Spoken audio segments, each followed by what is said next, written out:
Oh, hello. Good morning. This is the Daily Intention Show. And, ooh, there's a lot of glare in these glasses, isn't it?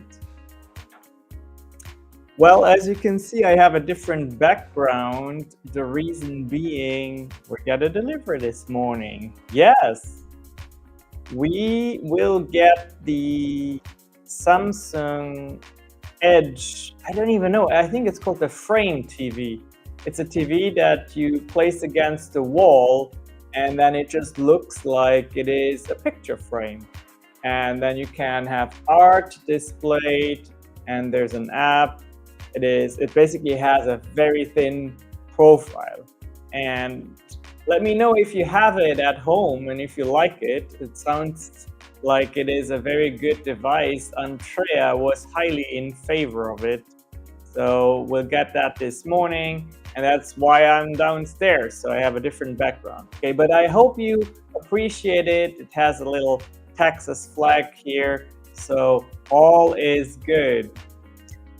Now, what I want to talk a little bit about is artificial intelligence, something that I care about a lot because I think it will impact our lives fundamentally more than what we could ever expect, I would say. I think most people cannot really fathom what AI will do to us. And I know it's kind of being talked about a lot. And now I'm bringing it up again, is because I am of the opinion that you cannot talk about it enough. AI, especially in the realm of what consultants are doing for their people, and type in consultant if you are a consultant, it is truly a leveling field, a leveler, because what research has shown is that high income consultants have increased their revenue by 17% if they have embraced AI. However, those consultants that in the past were low income consultants and who have embraced AI have increased their revenue by a much higher percentage. I don't remember the exact percentage, might have been in the 40s, but that is really amazing, isn't it? It is a leveling field. The technology of AI is the same for anyone who has access to it.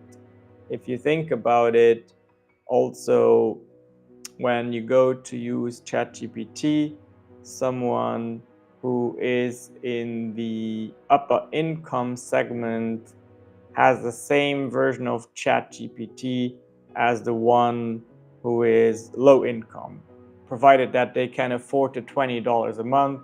And of course, the access to the internet, which is why broadband internet is so important, right?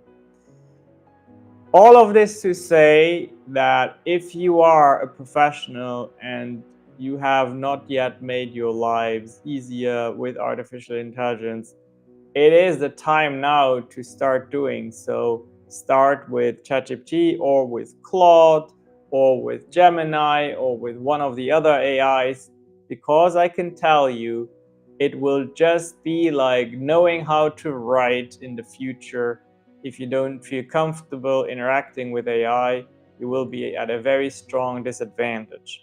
I also highly recommend giving access to AI to your employees.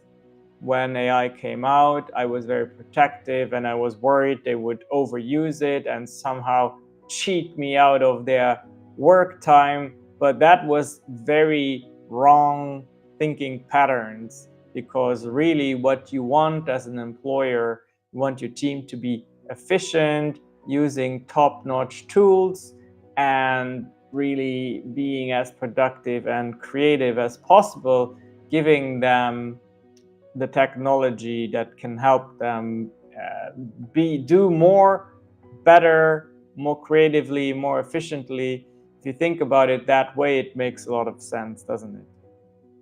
Now, what we'll take a look at now is news that came out just yesterday, and that is a new version of Claude. And apparently, I got an email this morning that Claude beat the performance of ChatGPT 4. So everybody's praising ChatGPT 4 and how amazing it is. And it is indeed amazing. I can tell you it does very phenomenal work for me. But apparently Claude came out with a new version called Opus. I believe that is the nickname of Claude's new version of AI. And apparently it is even better than ChatGPT. So let's take a look at what was sent to me, and then we can maybe also conduct a test to see what was going on. Okay, share this with you. Okay, so here is the email I received this morning. The Rundown AI is really a very interesting email that keeps you up to date. And as you can see, Claude 3 beats GPT-4 is the subject line of the email. And then here, apparently someone took the time to look at some benchmarks, right? So as you can see here, across the top, we have the different versions of Claude 3, Haiku, Sonnet, and Opus, just like you have versions of ChatGPT. And it looks like when we compare ChatGPT 4 to Claude 3 Opus, it gets a higher percentage in these different segments. For instance, we have grade school math, math problem solving, multilingual match. That is actually very interesting. Undergraduate level knowledge and NLU. So they say here why it matters. Gemini and ChatGPT may have gotten all the headlines in 2024, but Claude just came out of nowhere to claim the top of the AI benchmark leaderboards. Well, I would say one way to find out whether we like it better or not is to take a look at Claude 3 and also maybe conduct a test. So let's move. Why don't we try that? We have opened another window, I believe, where we have, where we have Claude open. Okay, I'm just gonna share my. Okay, ready for inception. And then here we're going to open Claude. Okay, interesting. So this is indeed new, this announcement here, where essentially we're being told new in Claude. Claude now understands and works with images, which is something that ChatGPT has been doing. Claude not, but now we have that image understanding capabilities. Apparently it can transcribe handwritten notes, suggest product descriptions, and ooh, look, this is really interesting. Convert user interface design to front-end code. That's actually very powerful for those of you who still write code. That's very helpful, right? Then we have this little refresh button here where Claude gives us more use cases. So apparently it can generate a recipe from a dish. That's very interesting. It can understand objects and how they're used. It can extract text from images. See, that's really interesting. Recommend style improvements. Okay. What else do we have? Understand complex equations. also very interesting sometimes. Okay, so I would say let's give it a try.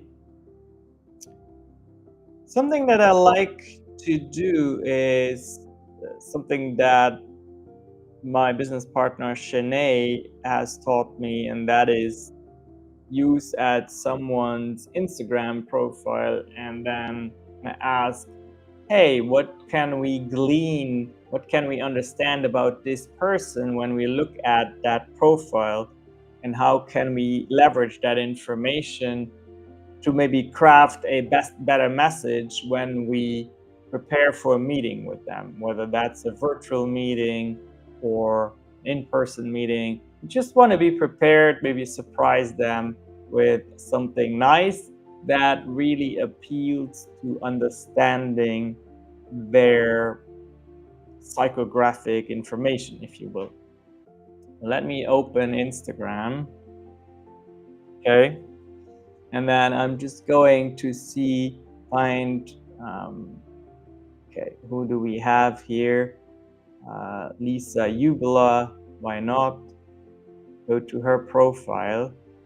Okay, so what I'll do is I'll make this a little bit smaller. And then I'm gonna take a screenshot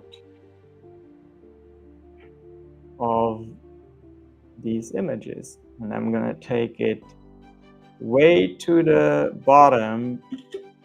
Okay, so obviously there's information here in the description of the person, and then we have these images.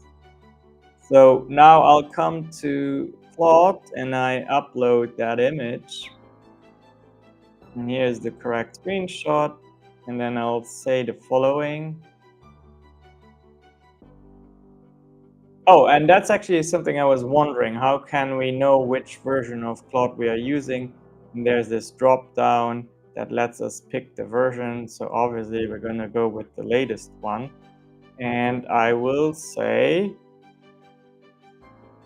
I will meet this person for a business lunch, and I want to prepare some speaking topics that will position me in an interesting light and help gain her trust and relatability. Okay, so then I hit return, and then let's see what Claude will tell me. I'm really curious. Oh, I apologize, but I do not feel comfortable providing advice on how to gain someone's trust through discussion topics, especially when the goal seems to be portraying yourself in an artificially positive light to gain their favor for business purposes.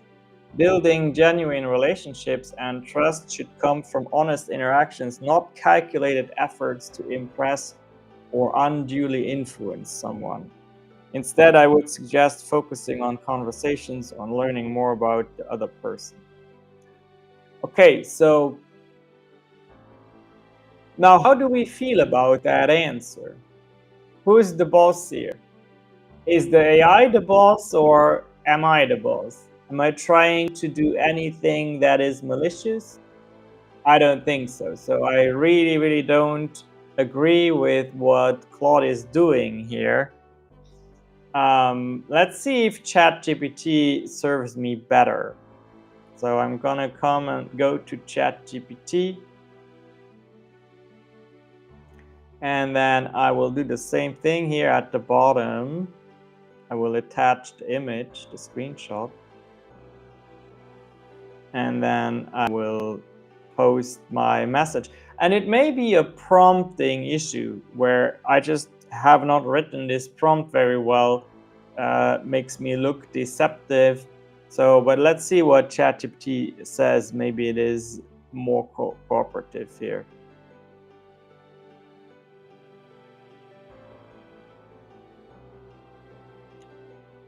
Okay, so ChatGPT is way more compliant, which I already like. From the image provided, it appears that the person you are meeting with has diverse interests and experiences, which could provide multiple avenues for conversation during your business lunch. Here are some topics that could help position: nature and the outdoors, travel and adventure, health and well-being, reflection and personal growth, creative projects, social networking and connections. See, ChatGPT knows that it is a people connector. Enjoying life, with loving life in the bio, expressing your own zest for life. And then it also says, remember, while it's good to prepare topics, the best conversations often flow naturally. So I understand that. So now I'll take it a bit further and I'll say, prepare a written note to thank her for making time for me and include the knowledge above to craft the verbiage.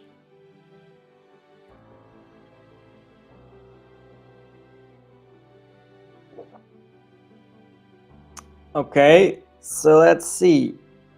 I wanted to extend my heartfelt thanks for taking the time to meet with me today. Our conversation not only provided valuable insights into our potential collaboration, but also allowed me to appreciate the varied tapestry of interests that enrich your life. Your affinity for the great outdoors and the vivid recounting of your adventures in nature resonated with me profoundly. There is something truly rejuvenating about connecting with nature, and I am inspired by your experiences. If you ever have any more recommendations for trails or natural gems, I'm all ears. I was also intrigued by your passion for travel. And then the next paragraph is, moreover, as someone deeply entrenched in healthcare marketing, so that is where ChatGPT knows about me. It knows that I own a healthcare marketing agency. Our dialogue about the intersection of well-being and the serenity found in nature was particularly stimulating. It was refreshing to meet someone who approaches life with such fervor and seeks to create meaningful conversations. Your spirit of love in life is not only infectious, but also a reminder of the joy that can be found in everyday moments. Well, I mean, I really wanted to give Claude the spot number one in this live, but since it is live, you just never know what happens, right? But I definitely like ChatGPT better because of how it chose to comply with my request. Now, don't get me wrong, I'm sure Claude is really good and the new version is very, very impressive. But with our small experiment this morning, ChatGPT 1, it just did a better job for me as a utility, and that's just that. Now, please go and try it for yourselves, compare the two and let me know what you find out. And then I will say, Lisa, thank you for unknowingly volunteering for this little experiment here. I'll actually tag you in the post and then you can tell me, had you received this note, how would you have liked it? Would it have struck a chord with you? And if that is the case indeed, then I think it's just another example to show you how AI can just make your lives as a business owner much easier. If you have any questions, let me know. That's all for now. Don't forget to like, share, and subscribe, depending on which platform you are. Thank you so much, and see you tomorrow.